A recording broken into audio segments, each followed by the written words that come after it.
todos os presentes.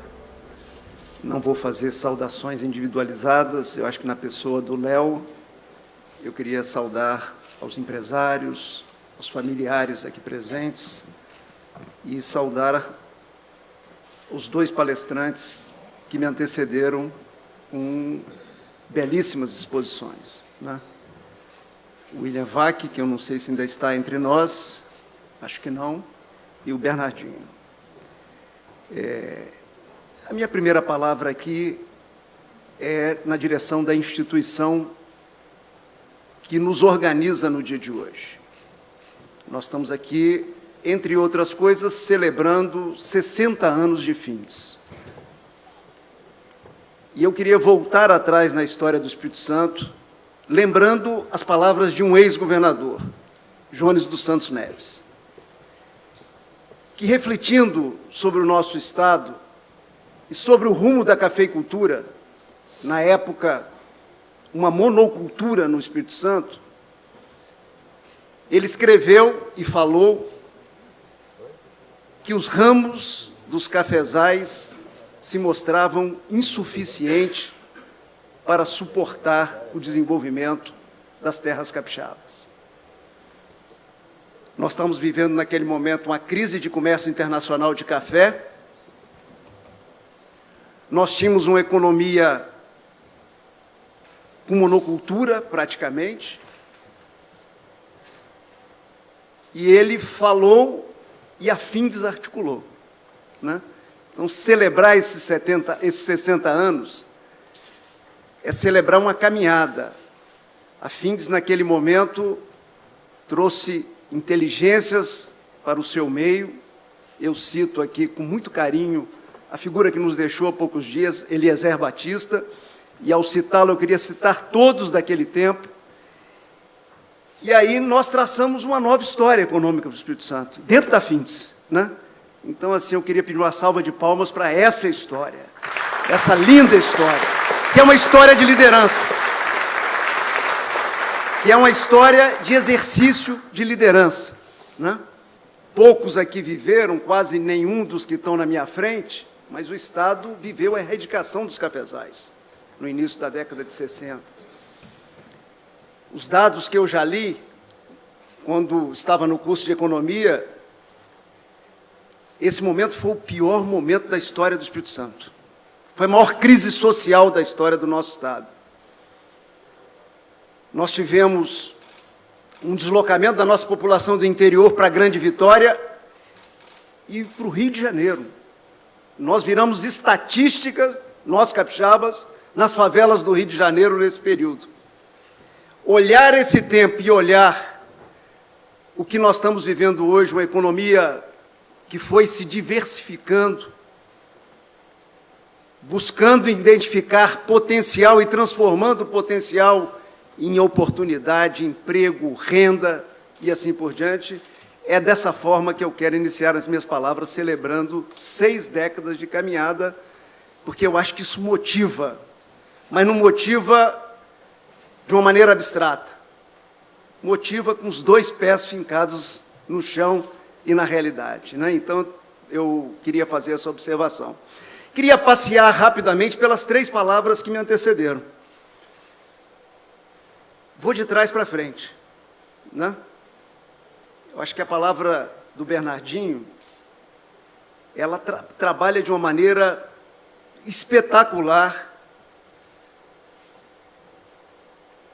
tentando preencher o maior vazio que tem no nosso Brasil nos dias atuais. O maior vazio que nós temos, muitas vezes as pessoas falam assim, olha, o maior problema que o Brasil tem é a educação. Talvez o maior desafio das terras brasileiras. Mas o maior vazio que nós temos no país hoje é o vazio de liderança. E não é liderança pessoal. As pessoas, quando fala liderança no Brasil, pensam numa pessoa. É o exercício de liderança coletiva. É o exercício da liderança institucional, que foi trabalhada aqui já hoje. Quer dizer, e o Bernardinho trabalhou de uma maneira espetacular. com exemplos práticos, com uma leitura dele de vida e de estudo. Ele estuda esse tema, por isso que ele nos apresentou com tanta competência. Talvez seja a pessoa que melhor apresenta esse tema hoje no Brasil.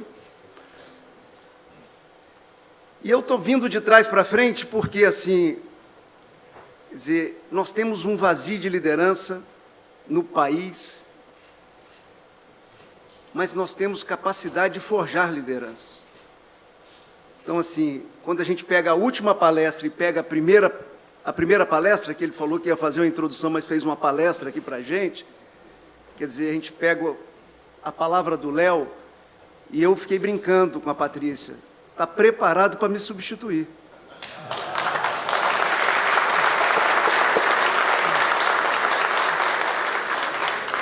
Então, assim, eu vou falar, é a última coisa que eu vou falar. Então, assim,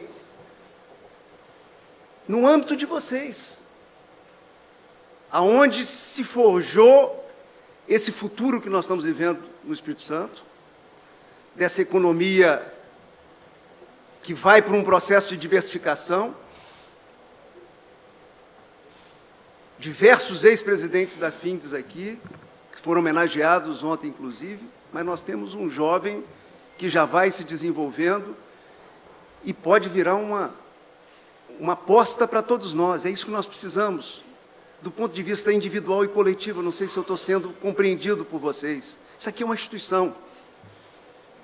Isso aqui é uma instituição que funcionou ao longo do tempo, com erros, acertos, e produz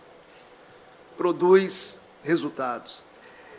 Então, eu fui na última palestra, fui na primeira palestra e queria ir na palestra do meio. Um observador da palestra do William Vac ficou olhando o semblante de vocês e escreveu para mim.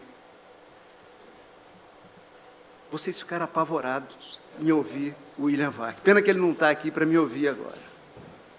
E a pessoa foi me descrevendo assim, mão na cabeça, sabe? Eu fui recebendo aqui por WhatsApp o olhar que estava daqui para vocês. Eu estava de costa para vocês. Mas o que o William Vac fez aqui hoje? Colocou em cima da nossa mesa a realidade do nosso país. Não sofismou. Mostrou em profundidade o quadro que nós estamos vivendo. Delicadíssimo. E é importante que essa elite aqui se debruce nesse quadro, porque não adianta fazer cara de paisagem. Quantas vezes eu me deparo, e tem que falar isso em português claro, quantas vezes eu me deparo com líderes importantes do meu estado e do nosso país, que estão com dificuldade de olhar no branco da realidade brasileira. Não tem caminho se a gente não souber o chão que a gente está pisando. Se a gente não tiver um diagnóstico claro. O que o VAC fez aqui é um diagnóstico claríssimo da nossa realidade. Sabe? Não vou retocá-los, porque não precisa. É isso. Nós estamos vivendo um quadro gravíssimo e as pessoas ainda procurando soluções por vias que não se mostraram caminhos, senão descaminhos na movimentação humana. Então, assim, nós precisamos ter o diagnóstico certo e precisamos militar na direção que o país precisa encontrar o seu eixo. Bernardinho, aqui no final, trabalhou a ideia do Brasil, país do futuro, do eterno futuro que não se realiza, que não se concretiza. Eu sempre trabalho a ideia de que, olha, não foi à toa que colocaram esse objetivo estratégico de um país de futuro, é porque o país tem potencial, o país tem um enorme potencial, não é ficção, sabe? Não é arrogância de brasileiro, Nós temos que colocar os 10 dedos da mão, os 10 países com o maior potencial do mundo, nós estamos entre eles. E estamos bem posicionados entre eles.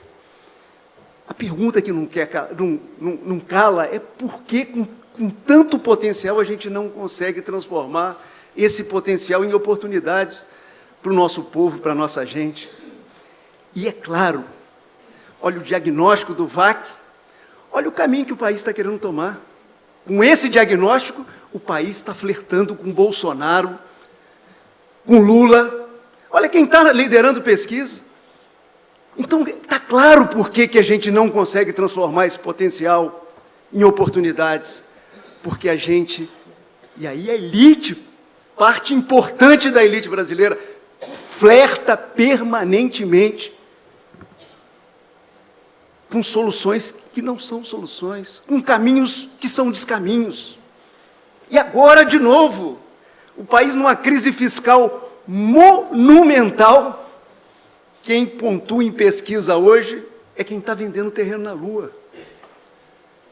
Sabe? É quem está vendendo terreno na Lua.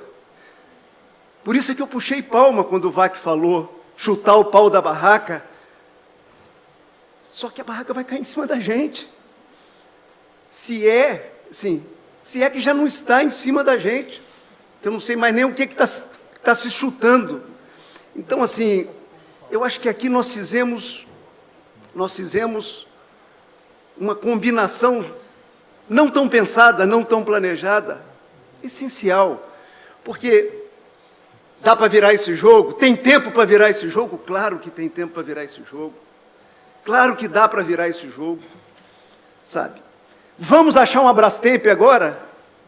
Bernardinho quer achar uma Brastemp. Não é possível, vou dar uma má notícia para ele. Nunca se sabe. Boa. Minha opinião, não dá para achar a Brastemp agora, mas pelo menos se a gente achar uma Consul usada, que funcione, sabe? Claro. Mas se a gente achar uma Consul usada que funcione, eu acho que já é um passo de retomada, porque nós estamos precisando é uma retomada. Falar em ponte, tinha ponte nada. Perdemos um enorme tempo no país e confundimos mais o país ainda com esse impeachment. Não tinha ponte alguma. Fernando Henrique brincou, não é ponte, é uma pinguela. Nem pinguela. Ponte nós teremos que fazer. Eu quero ser muito franco com todos aqui. Ponte nós teremos que fazer. É possível fazer? É possível fazer. É possível sair dessa eleição com a ponte? É possível. Sabe? Vamos ter que conviver com coisas que não são coisas ideais no mundo da política? Claro. Está aqui, o VAC trabalhou com... Assim, olha, você tem 2 movimentos. Ele falou outro dia, 2 placas tectônicas. Uma que quer mudar o país. Muitas vezes, de forma ingênua, de forma equivocada, isso não muda nada. Uma que quer mudar o país, né? Não altera nada, se é ingênuo, se é bem intencionado, se é vivido.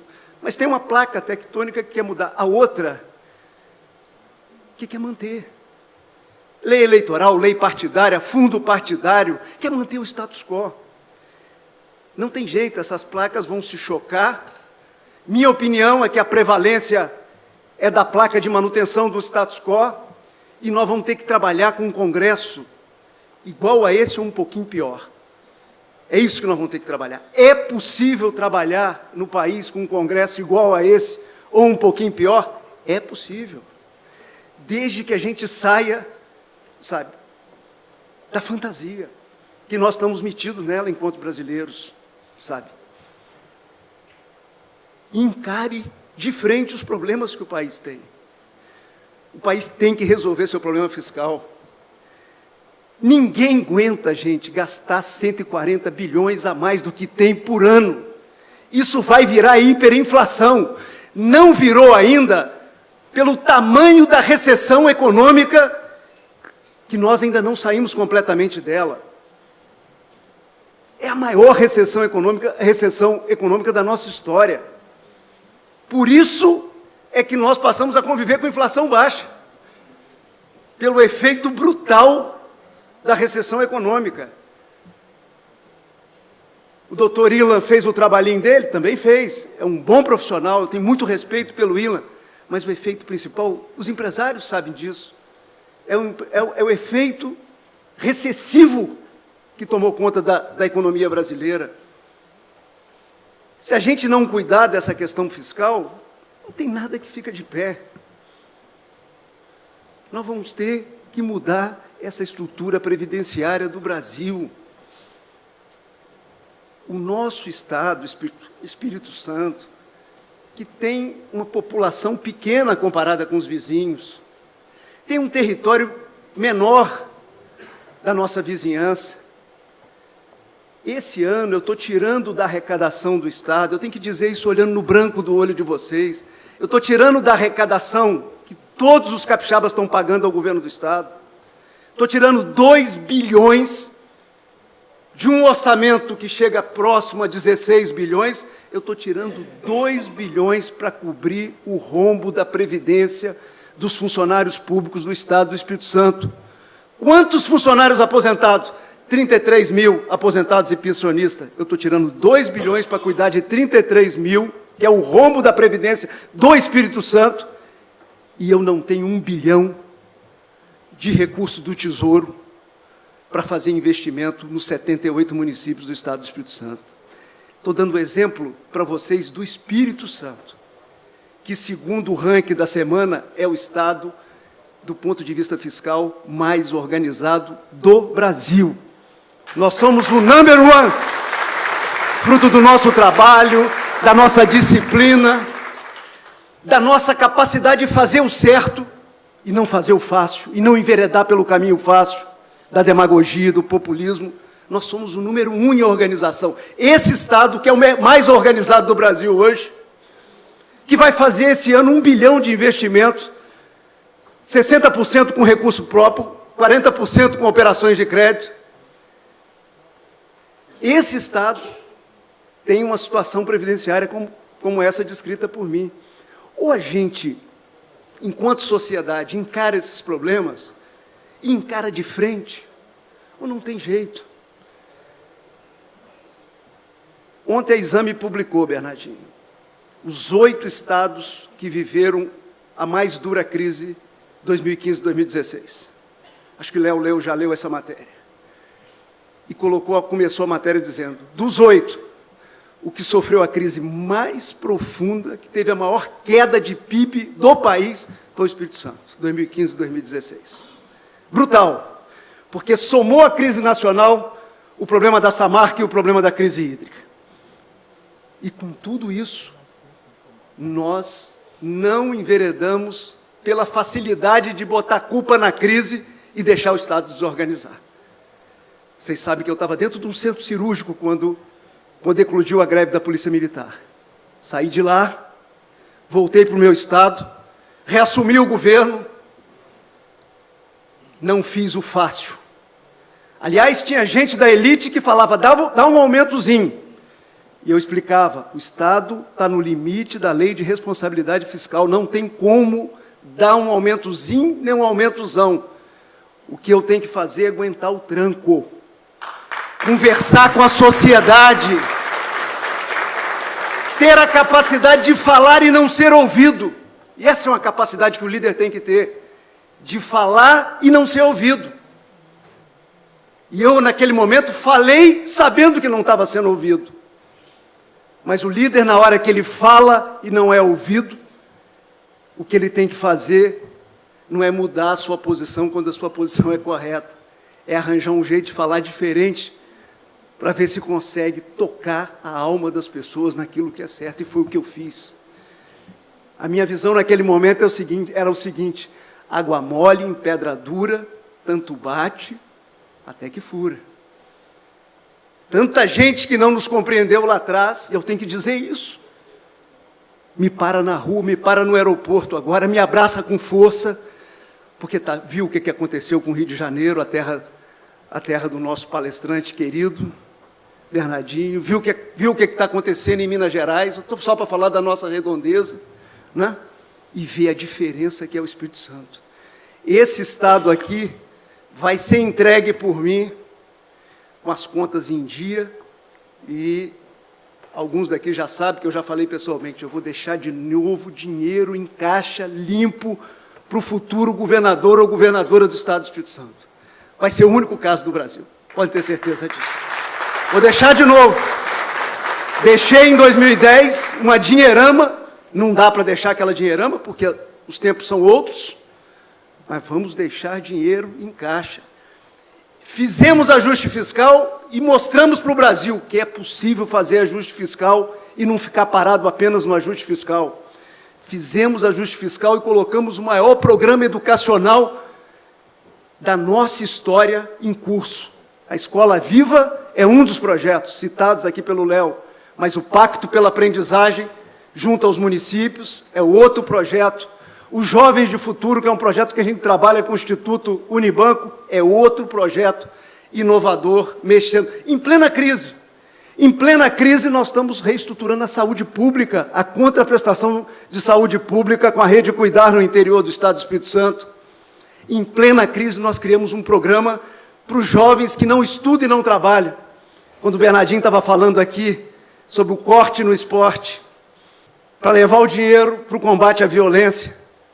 Quer dizer, o grande caminho para combater a violência é chegar no jovem que não estuda e não trabalha, chegar com políticas públicas, entre outras com esporte. É isso que nós estamos fazendo. O Sistema S está nos ajudando, inclusive. Esporte, formação profissional, espaço cultural e assim por diante. Em plena crise, nós montamos um projeto de barragens no Estado do Espírito Santo. Nós estamos construindo 61 barragens, uma que nós vamos começar a construir aqui na estrada, aqui, que vai ser um reservatório monumental para garantir 30 anos de abastecimento seguro para a região metropolitana da Grande Vitória. Uma obra de mais de 100 milhões que nós estamos licitando agora, em plena crise. Dá para fazer ajuste fiscal. E quem fala aqui, sabe, está falando para vocês, não é o primeiro que faz na vida, né? Zé Eugênio está aqui, já me acompanhou lá na Prefeitura de Vitória quando nós chegamos. Dá para fazer ajuste fiscal e dá para priorizar aquilo que é fundamental, como vocês fazem na empresa de vocês. Claro que dá. Eu trabalhei com orçamento em 2015, pouca gente sabe disso, está aqui o chefe do orçamento, aqui, o secretário de planejamento está por aqui. Está lá, olha. Eu trabalhei com orçamento em 2015, menor do que o orçamento que foi executado em 2014. 2015 foi meu primeiro ano de administração. E o que eu fiz? Chorei pitangas? Não. Botei a despesa do Estado dentro da receita que eu tinha. Quando chegou em 2016, eu pensei que a gente começasse a respirar. Era a minha visão. Não começamos. 2016 foi pior do que 2015 no Estado do Espírito Santo. Pega os números, porque aí teve o efeito Samarco. O que eu tive que fazer? O que nós, a nossa equipe, o nosso timão teve que fazer? Tivemos que colocar a despesa do Estado dentro da receita existente. Eu não emito dinheiro, eu não tenho Casa da Moeda. Eu não emito títulos. Há muitos anos os Estados Federados perderam o poder de emissão de títulos. Eu tenho que viver com arrecadação. O governo federal gasta 140 porque emite dinheiro e emite títulos. Assim que ele cobre os seus excessos, os governos subnacionais no Brasil, estados, municípios, não emitem dinheiro nem emitem título. O que nós tivemos que fazer em 2015, 2016? Tivemos que colocar a despesa dentro da receita existente. O que vocês fazem na empresa de vocês? O que vocês fazem na família de vocês? Conseguimos fechar 2015 com um pequeno superávit, pequenininho comparado com o tamanho do orçamento, 2016 com um pequeno superávit. O Estado só começou a respirar no segundo semestre de 2017. E nós seguimos o caminho que nos permite falar isso que nós estamos falando aqui, como nós vamos entregar ao governo do Estado do Espírito Santo. Queria, por último, dizer a vocês que eu tomei uma decisão há poucos dias atrás, uma decisão madura, refletida muito, profundamente pensada, de não concorrer mais a cargos eletivos na minha vida. Alguns aqui não sabem, eu estou completando o 8º mandato eletivo da minha vida. Eu disputei 8 eleições e estou cumprindo o 8º mandato na minha vida, porque Senão o Bernardinho vai achar que é incoerente, porque eu empurrei ele para entrar no primeiro da vida dele, e ele resistiu, né? Saiu de lado, mas eu estou completando o 8º mandato da minha vida, né? Então, assim, a decisão que eu tomei é não exercer mandato eletivo. Tem nada a ver com a política. Eu vou morrer fazendo política. Vou morrer debatendo o meu estado, o meu país, escrevendo artigos, fazendo palestras, dando contribuições, sabe? Mas o que nós precisamos fazer é o que o Bernardinho fez na seleção. Levou até um determinado momento, passou o bastão. Para quem nós vamos passar o bastão? A decisão é de vocês. Espero que o bastão não pertence ao governador. Eu expliquei isso na coletiva que dei. O bastão pertence aos capixabas. Para quem passar o bastão? São os capixabas que vão decidir. Uma coisa legal, o bastão que vocês vão entregar, vocês vão poder dizer, dos 27 unidades federadas, é o bastão em melhores condições nesse Brasil complicado que nós estamos vivendo. No mais, eu termino dizendo a vocês, acredito na política, por isso sou militante da política, há muitos anos. Política, para mim, é ferramenta civilizatória. O ser humano, quando descobriu a política, ele se tornou mais humano. Antes da política era a barbárie. Era a lei da força prevalecendo em relação à negociação e ao diálogo. A política introduziu a negociação e o diálogo. Então, assim, eu acredito na política e acredito na democracia. Na greve dos caminhoneiros, que eu tive que tomar conta, estou rindo aqui porque eu tive que tomar conta vendo gente importante do Espírito Santo postando "somos todos caminhoneiros" de manhã e me ligando à tarde para me pedir força policial para desbloquear caminhões das empresas, dos mesmos que postaram de manhã "somos todos caminhoneiros", sabe? Caminhões que estavam retidos nos bloqueios, né? Então, assim, isso é uma boa reflexão eu colocar aqui. O Léo, eu contei isso para o Léo na época, contei isso para os avicultores quando sentaram comigo para conversar. Quer dizer, mas na greve dos caminhoneiros estavam lá as faixinhas, pedindo intervenção militar. Intervenção militar, intervenção militar, intervenção militar. E eu quero dizer para vocês o que disse a todos, disse à opinião pública, disse nas entrevistas. Intervenção militar é o que eu chamo de descaminho. Não é caminho. O Brasil já tentou isso. É história muito recente,